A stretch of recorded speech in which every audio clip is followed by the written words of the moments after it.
Hello everyone, welcome to Students Point. This is 3rd of November and we are going to see all of the important questions for the day. So pay your attention till the end. And to get PDF of all these videos, you can join us on Telegram by writing the channel's name, Students Point. You can also follow us on Instagram by writing the username, The Students Point. And if you are finding this video useful, then don't forget to like the video and do share the video with your friends and loved ones. Also don't forget to press the subscribe button and the bell icon to receive the notification at the earliest so that you never miss any opportunity to learn and grow every day.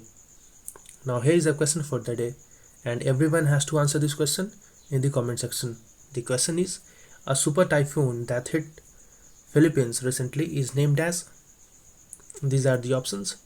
Read the options carefully and then answer. Let's begin the first question. The year 2020 also marks which year of discovery of Indus Valley Civilization? So it is the 100th year of discovery of Indus Valley Civilization. In 1920s, Archaeological Department of India carried out excavations in the Indus Valley wherein Mohenjo-daro and Harappan city were discovered. These were the two most oldest and most important cities of Indus Valley Civilization. Later in 1924, John Marshall, who was the Director General of Archaeological Survey of India, announced the discovery of new civilization in the Indus Valley to the world.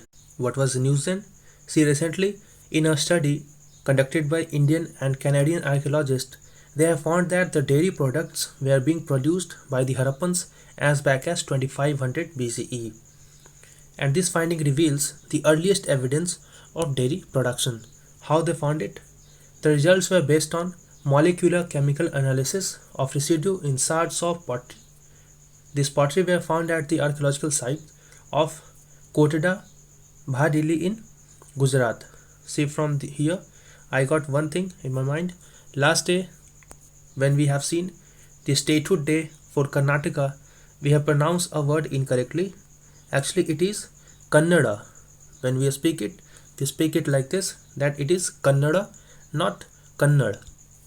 We have pronounced it incorrectly by saying it Kannad, but actually it is Kannada. So because of help of one of our aspirant who have assisted us in pronouncing it correctly, so it is actually Kannada. Okay, let's move ahead. So this pottery was found at Kotda, Bhadili in Gujarat, and in this pottery they have found that there were some remains of dairy products. See, through a process called as stable isotope analysis, the researchers also found that kettles were used for dairy production. How they come to this conclusion? They found that kettles like cows and buffalo died at later stage of their life, which shows that they might be raised for dairy production, while goat and other small animals died at early stage of their life, which shows that they might have been raised for meat consumption. Next question now. Mansar Lake Development Plan has been inaugurated in. So it has been inaugurated in the state of Jammu and Kashmir. So here B is the right answer. Recently, Union Minister of Development of Northeastern Region, Sri Jitendra Singh, inaugurated this Mansar Lake Development Plan in Jammu and Kashmir. This Mansar Lake is a freshwater lake and it was designated as a Ramsar site in 2005. So many times we have discussed about Ramsar site, so there is no need to go into details again. Next question now. The Army Aviation Corps has observed its blank anniversary.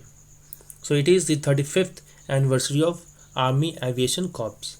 This Army Aviation Corps, which is also the youngest corps of the Indian Army, celebrated its 35th Corps Day on November 1st, and the main roles played by Army Aviation Corps choppers are that of reconnaissance, observation, casualty evacuation, essential load drops, combat search and rescue, and thus adding an invaluable air dimension to the Army's capabilities. Next question now. Consider the following statements about Code on Social Security 2020. Now this question is again very important here. Be focused. The code universalizes social security coverage to those working in the unorganized sector. So this is correct, and it is a welcome step that government is now universalizing the social security coverage even to the unorganized sector workers. And this code also increases the time limit for receiving gratuity payment from the continuous service of 2 years to 4 years for all kinds of employees. No, this is wrong. Actually, this Code on Social Security 2020 decreases the time period from earlier 5 years to now just 1 year to receive the gratuity payment. So here first was correct, second was wrong. So here B is the right answer for it. And Code on Social Security 2020 will replace 9 Social Security laws including Maternity Benefit Act, Employees Provident Fund Act, Employees Pension Scheme, Employees Compensation Act, and many other such acts. And the code universalizes social security coverage to those who are working in unorganized sector such as migrant workers, gig workers, and platform workers. What are gig workers?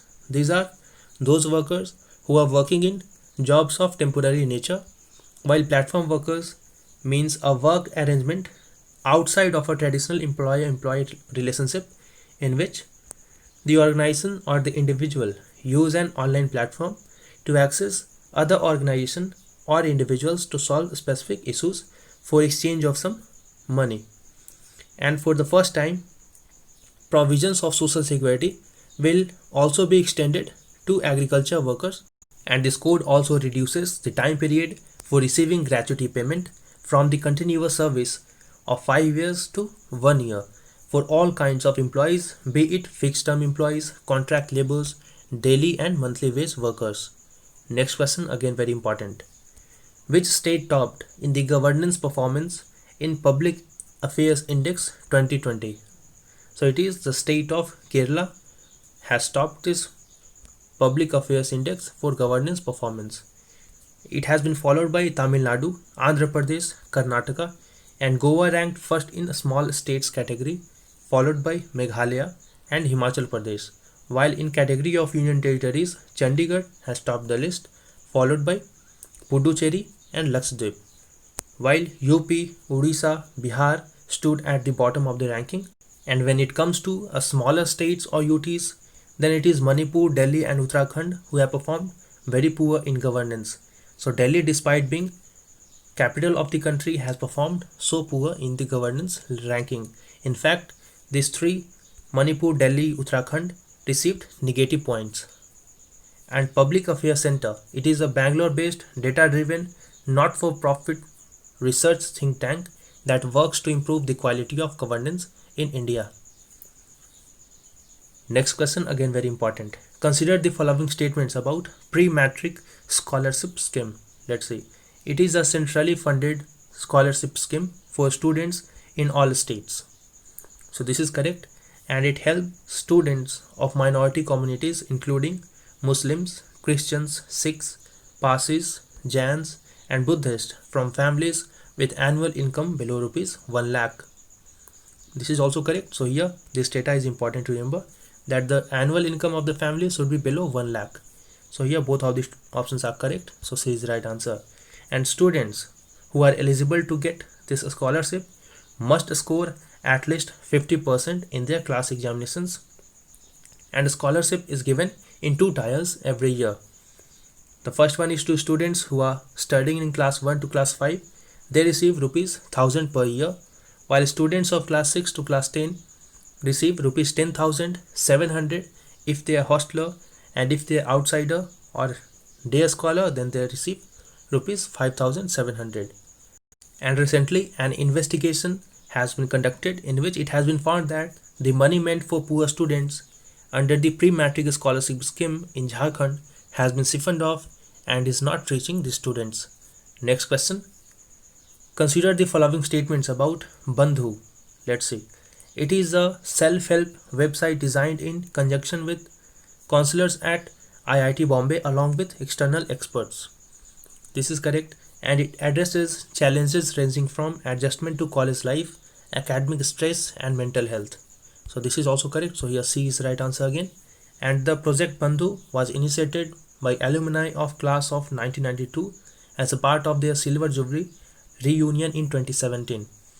And they pledged to support IIT Bombay and help students to enhance their emotional well-being, and the self-help website is one of the first steps in this direction. And if you have found the video useful till now, do like the video and do share the video with your friends and loved ones. Next question now. Which state has shown the highest increase in GST collection in October? So this question is important for those who are going to appear in the upcoming examinations nearby, either in the month of December or in November. So it is the state of Andhra Pradesh which has topped this list.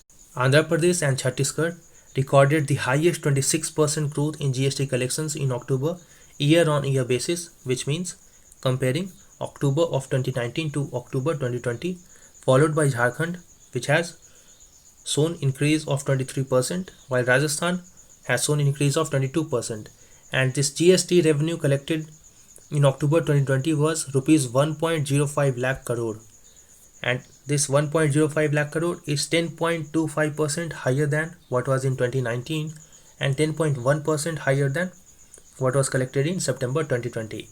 And the total revenue earned in October by central and state governments stood at rupees 44,285 crore, while for state governments it was 44,839 crore. So the total collection of GST for state governments was a bit higher than what was collected for the central government. And the surge in October's GST inflow is because of some reasons like increase in festival demands, input tax credits, as well as reconciliations that were due for businesses in September. So business have shown some recovery in September. So that is also one of the reasons which have shown increase in GST. And many companies has raised their sale invoices in September by pushing out their finished products, and that too because of festival demands.